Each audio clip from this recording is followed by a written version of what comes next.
Bonsoir à tous et merci d'être au rendez-vous de cette session d'information sur Canal 3 Bénin. Au sommaire de ce journal, gestion des équipements médico-techniques dans les établissements de santé africains, enjeux et défis, c'est le thème du colloque international du réseau des hôpitaux de l'océan Indien et des Caraïbes à Rézaoc qui s'est ouvert ce mardi à Cotonou. Cette rencontre internationale s'inscrit dans le cadre des journées biomédicales. Les détails dans un instant. Nous parlerons également dans ce journal de la séance de reddition de comptes du ministre de l'Enseignement supérieur et de la Recherche scientifique et de son homologue de l'enseignement secondaire technique et de la formation professionnelle. Les deux ministres étaient face aux populations de Savè, une rencontre tenue sur demande des citoyens de la cité des Trois Mamelles. Elle a été l'occasion de les informer sur les actions du gouvernement dans plusieurs secteurs. La protection de l'environnement sera également au menu de ce journal avec les mangroves qui constituent au sud du Bénin une espèce menacée par les actions humaines. Face à la dégradation que subit cet écosystème, le gouvernement ne baisse pas les bras. C'est ce qui justifie d'ailleurs le lancement du projet Renforcement de la résilience des mangroves au sud Bénin. Un projet lancé ce mardi. Voilà pour les titres, mesdames et messieurs. À nouveau, bonsoir. Cotonou abrite depuis hier mardi le colloque international du réseau des hôpitaux de l'océan Indien et des Caraïbes à Rézaoc.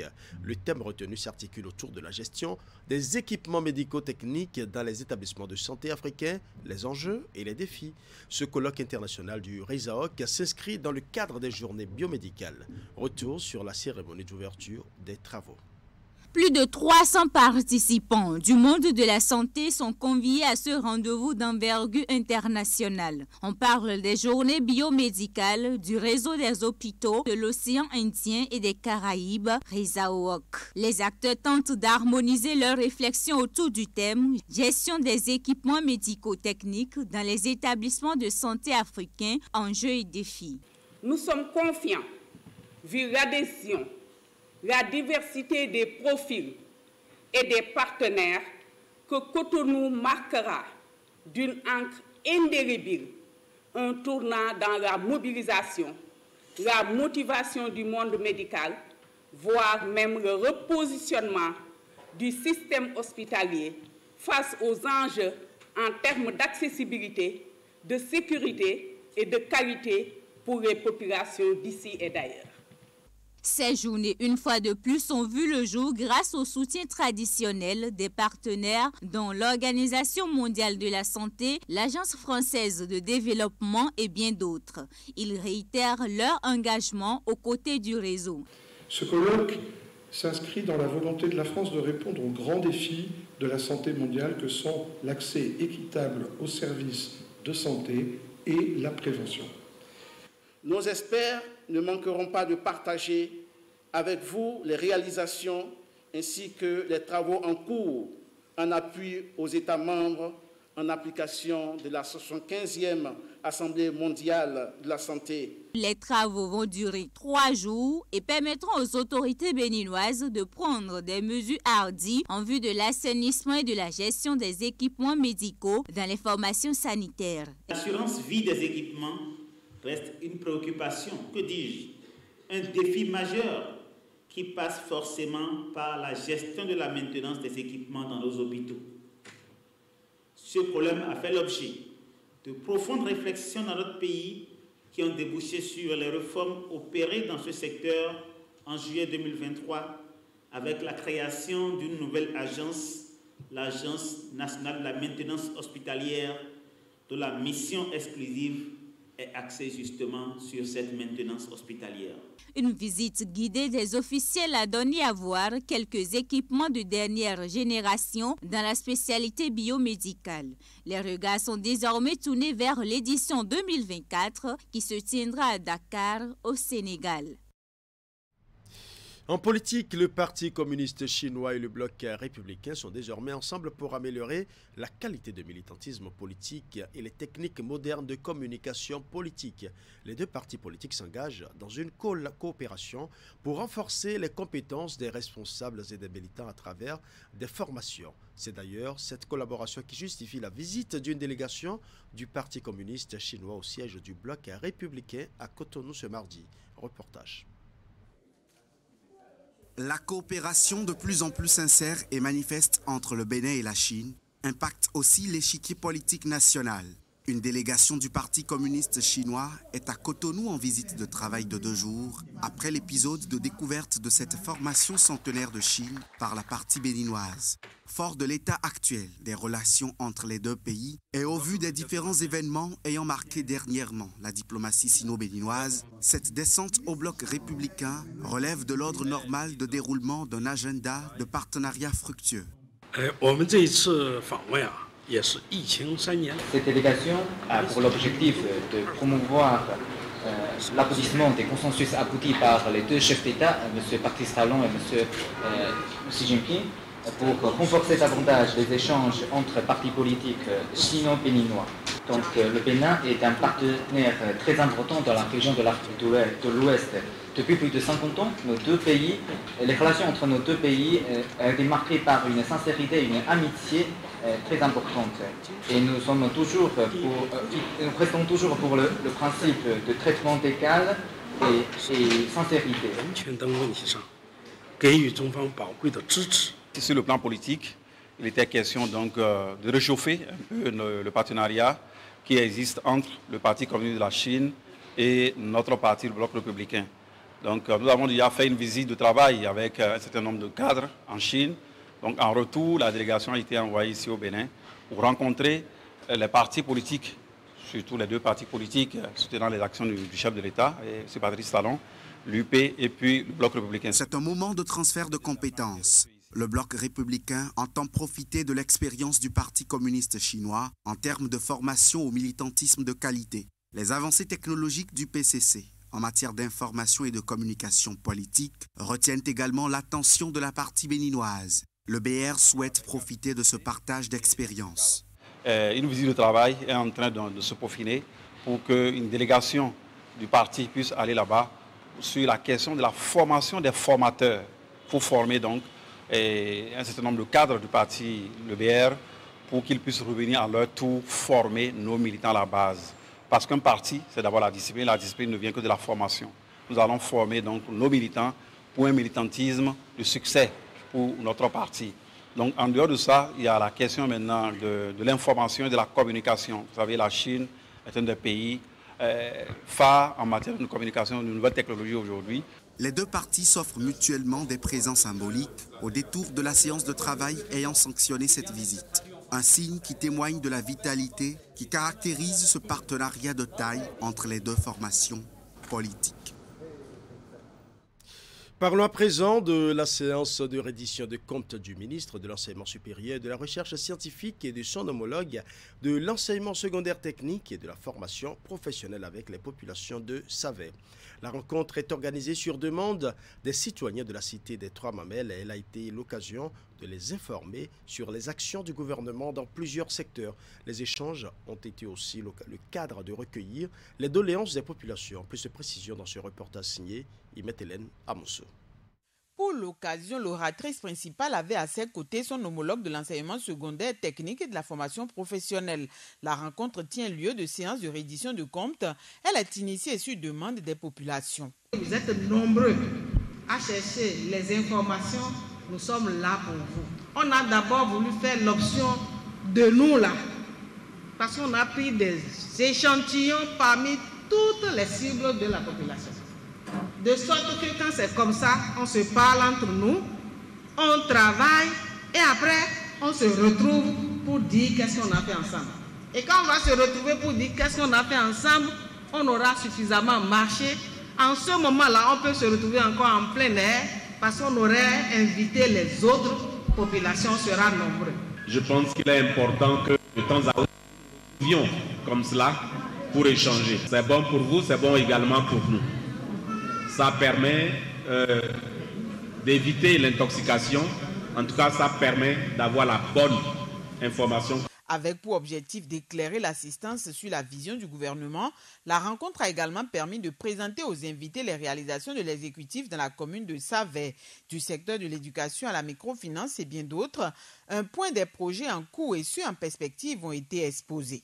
Le social pour le gouvernement, ce n'est pas de donner de poissons mais c'est d'apprendre à pêcher le poisson. Ça veut dire quoi? Nous sommes dans une approche progressive. On vous donne des petits crédits lorsque vous gérez bien, vous avancez sur d'autres ressources. À l'évaluation de Mikokédi à l'AFIA, on s'est rendu compte qu'il y a des cibles qui n'arrivent pas à bénéficier des ressources liées au Mikokédi à l'AFIA. Sur ce, il va falloir quand même leur trouver un produit qui s'adapte à leur métier, surtout le monde agricole. À ce titre, le gouvernement nous a doté de ressources pour prendre en compte cette cible-là qui n'est pas éligible au microcrédit à l'AFIA, que nous avons appelé financement des activités agricoles en milieu rural pour les paysans. La position de la population peut se résumer en une satisfaction totale. Chez nous, tant que quelque chose est déjà fait, on peut déjà espérer qu'on peut encore avoir encore plus. C'est ce pourquoi d'ailleurs la population de Savet, qui n'est pas du tout ingrate par rapport à tout ce que le gouvernement lui fait, demande encore à en avoir de plus. Nous souhaiterions avoir dans la commune de Savet une bibliothèque digne. On n'a pas de bibliothèque à Savet, que ce soit pour les enseignants, que ce soit pour les apprenants, tant au niveau primaire qu'au niveau secondaire. Représentants des diverses couches socio-professionnelles de la commune de Savet, têtes couronnées et autres invités, tous ont salué la promptitude avec laquelle les organisateurs ont répondu à la sollicitation de la communauté. Ils souhaitent que l'initiative se répète de temps en temps afin d'éviter les malcompréhensions et surtout mettre fin aux campagnes d'intoxication. Et pendant ce temps, le Bénin s'emploie à élaborer ses engagements en faveur des réfugiés. Le document sera validé à la fin des travaux d'un atelier qui se tient depuis ce mardi à Cotonou. Une initiative soutenue par les Nations Unies et officiellement lancée par le représentant du ministre de l'Intérieur et de la Sécurité publique. Reportage. C'est visiblement deux événements qui mobilisent ici cadres de plusieurs ministères sectoriels, partenaires des Nations Unies et membres du Haut Commissariat des Nations Unies pour les réfugiés au Bénin. Les réflexions des participants portent sur les engagements du Bénin, sur le pacte mondial des réfugiés couplé avec la validation du plan régional de réponse à la situation des réfugiés, des personnes déplacées internes et des familles d'accueil. Je rappelle que le Bénin a participé au premier Forum mondial sur les réfugiés en 2019. Il a alors pris l'engagement de réformer le Code de la nationalité, le cadre juridique de l'asile et l'amélioration des conditions d'autosuffisance et de libre circulation des réfugiés au Bénin. Le Bénin a largement honoré ses engagements et c'est tout à son honneur. Félicitations. Cet atelier vous permettra d'examiner les résultats dans le détail, d'identifier les domaines de l'amélioration et bien sûr de proposer de nouveaux engagements pour aller plus loin. La situation sécuritaire dans la sous-région fait atterrir des réfugiés des pays voisins tels que le Togo et le Burkina Faso dans les départements de la Liborie et de la Takora dans le nord Bénin.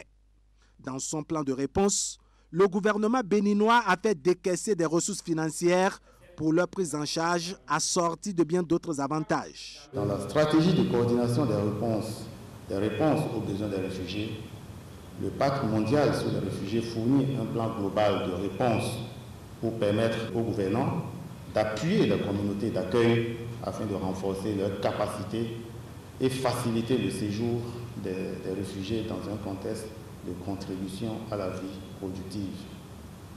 À cet effet, le plan de réponse régional des pays du Golfe comporte un chapitre dédié au Bénin. Ce plan est un document global interagences dirigé par le HCR, l'UNICEF, le PAM et l'OIM pour répondre aux situations d'urgence des réfugiés. Il contribue à l'application du modèle de coordination des réfugiés, garantit une approche responsable, inclusive, prévisible et transparente pour répondre à des situations de réfugiés et des personnes déplacées internes. Le document soumis à l'attention des participants recevra les contributions de ces derniers avant sa validation. Il permettra plus tard au gouvernement de mesurer de nouveaux engagements réalisables en faveur des réfugiés. La salle des fêtes du ministère du Travail et de la Fonction publique a abrité ce mardi la cérémonie de lancement de la première session de la conférence des gestionnaires des ressources humaines. L'objectif visé à travers l'organisation de ces assises est d'optimiser les procédures de gestion des ressources humaines au sein de l'administration publique. Reportage. Dans cette salle sont rassemblés les gestionnaires des ressources humaines des ministères et des institutions de l'État. Ils sont ici dans le cadre de la première session de la conférence des gestionnaires des ressources humaines.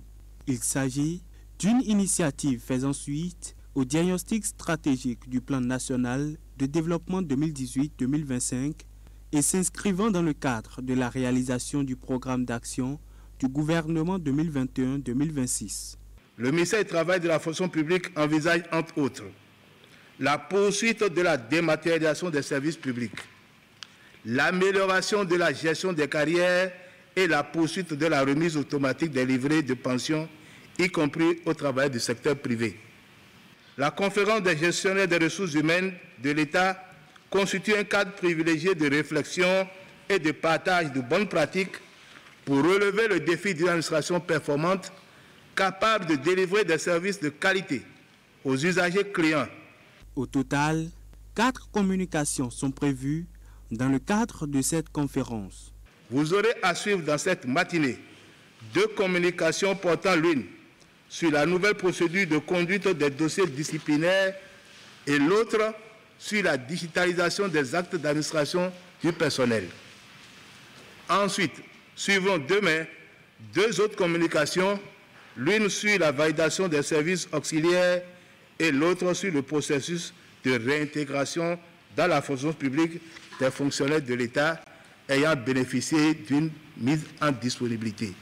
En termes de résultats, le ministère du Travail et de la fonction publique nourrit plusieurs attentes. Au sortir de ces travaux, la première attente, c'est que tous les gestionnaires des ressources humaines soient davantage outillés pour rendre au mieux le service requis aux agents de l'État. C'est de cela qu'il s'agit, parce que ceux-là ont pour client premier les agents de l'État, fonctionnaires de l'État comme contractuels de droit public de l'État.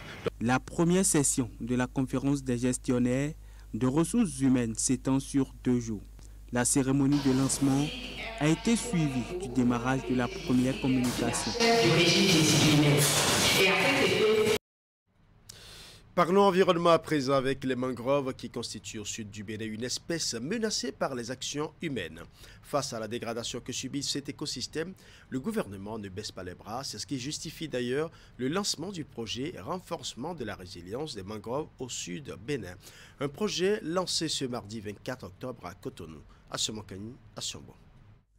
Les écosystèmes de mangroves au Bénin doivent être davantage protégés.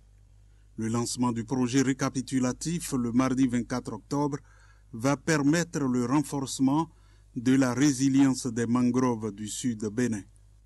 Le projet ambitionne de développer pour les années à venir une expertise adaptée au contexte du pays en réduisant les menaces. Il s'agit de mettre en place des dispositifs techniques et matériels pour la gestion améliorée de 50 000 hectares de paysages de mangroves dès les premières années de sa mise en œuvre.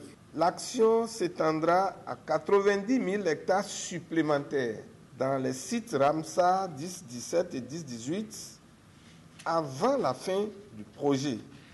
Le présent projet, qui est en parfaite cohérence avec les priorités du gouvernement exprimées dans le PAG 2021-2026, et arrimé au plan stratégique de la FAO 2022-2031, aura pour objectif d'élever ces obstacles afin d'accroître la résilience climatique des moyens de subsistance des communautés dans le paysage des mangroves. En dépit des multiples initiatives gouvernementales et d'ONG en faveur de la protection et de la gestion durable des mangroves, la dégradation continue. Le phénomène est remarquable depuis quelques décennies.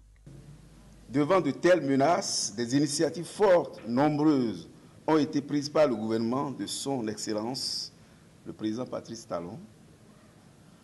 Il y a entre autres le programme de reboisement intensif qui a commencé depuis 2016, le projet forêt classé qui couvre une dizaine d'aires protégées, le programme national de conservation de la biodiversité et des écosystèmes naturels, ainsi que les actions d'élaboration d'une nouvelle politique et tout un corpus juridique pour pouvoir assurer la préservation et l'entretien des espaces et sites protégés. Ces actions freinent le rythme de la déforestation et réduisent les émissions de gaz à effet de serre. Elles permettent également la rétention de carbone en récupérant le dioxyde de carbone en excès dans l'atmosphère pour le stocker dans la biosphère.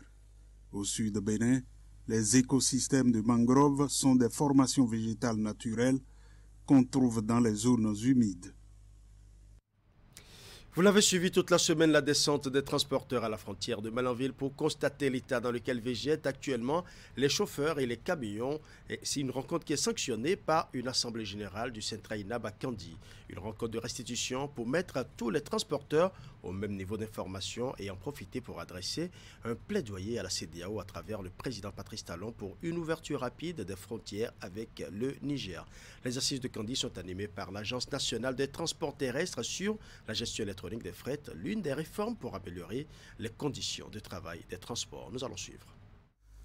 Ils ont fait le tour de Kandi et Malanville. Ils ont touché du doigt les conditions précaires dans lesquelles vivent actuellement les conducteurs et les apprentis au bord de la route inter-État, sans oublier les marchandises qui pourrissent dans les camions bloqués au Bénin en raison de la fermeture des frontières avec le Niger. Ils se sont aussitôt réunis en assemblée générale pour débattre des questions de leur survie. Nous avons parcouru ensemble le corridor. Nous sommes allés jusqu'à Malanville vivre la réalité des conditions de vie de nos matériels de travail, de nos employés qui sont les conducteurs. Mais quand nous sommes allés, nous avons le cœur meurtri. Nous avons le cœur meurtri et c'est la différence du Centra INAB des autres structures de défense des intérêts des transporteurs. Cette assemblée générale statutaire du Centra INAB, qui intervient dans un climat de chômage technique pour les transporteurs, dont les camions sont immobilisés depuis plus de 2 mois, est soutenue par l'Agence nationale des transports terrestres à travers la présentation de la plateforme SIG-FR, une révolution dans la gestion électronique des fret pour accompagner les transporteurs dans leur métier. Pour cette importante rencontre annuelle, le Centra INAB avait à ses côtés tous les partenaires stratégiques, de la commune à la préfecture, en passant par la police républicaine. Toutes les compétences sont bien représentées. Aujourd'hui, quand vous prenez les axes routiers, vous prenez un bus, vous voyez les passagers et les marchandises dans le même véhicule. Des stacks de maïs, des stacks de charbon. Ça cause une insécurité totale. Il y a quelques mois, la direction départementale de la police républicaine a déclenché une opération contre les hors-pac. Nous sommes libres de mener nos activités, mais respectons également les lois de la République. Les mesures sécuritaires, c'est pour notre protection. Donc, je sais que dans une approche de complicité positive, nous allons beaucoup travailler pour essayer quand même de mettre à l'endroit ce qui est à l'envers. Que nos dirigeants soient nos porte-parole au niveau de la CEDEAO. Parce que cette fermeture, c'est bel et bien la CEDEAO. Ce n'est pas le Bénin. Le Bénin a souscrit au test de la CEDEAO et on ne peut que exécuter vivement que le chemin le plus droit pour aller au Niger, qu'est le corridor Cotonou-Malanville-Niamey, que ce corridor s'ouvre encore pour le bonheur de tout le monde. Bien qu'étant temporairement au chômage, les transporteurs réunis au sein du Centra INAB maintiennent le cap pour l'amélioration des conditions de transport sur le corridor.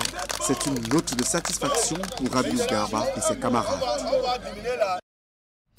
De l'identification de la plante jusqu'à la commercialisation mondiale du produit fini, c'est le thème de la première session de formation qualitative de la Fédération nationale des vrais praticiens de la médecine traditionnelle du Bénin. Elle a été organisée le 31 août dernier dans la salle de conférence de la Chambre de commerce et d'industrie du Bénin. Les détails avec Teddy Goudalo. 300 praticiens de la médecine traditionnelle prennent part à cette session de formation qualitative.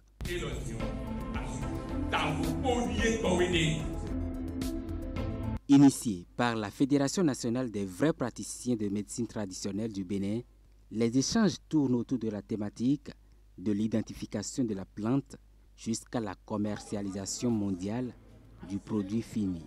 Pourquoi la pharmacopée n'a pas d'appui financier pour la valorisation des médicaments? Pourtant, beaucoup de secteurs sont appuyés tels que l'agriculture, l'artisanat, le commerce général, etc. Aujourd'hui, le gouvernement de son Excellence, M. Patrice Guillaume Attanasio Talon, a placé notre secteur dans l'artisanat, ce qui nous permettra d'avoir d'appui financier très prochainement si nous nous organisons bien.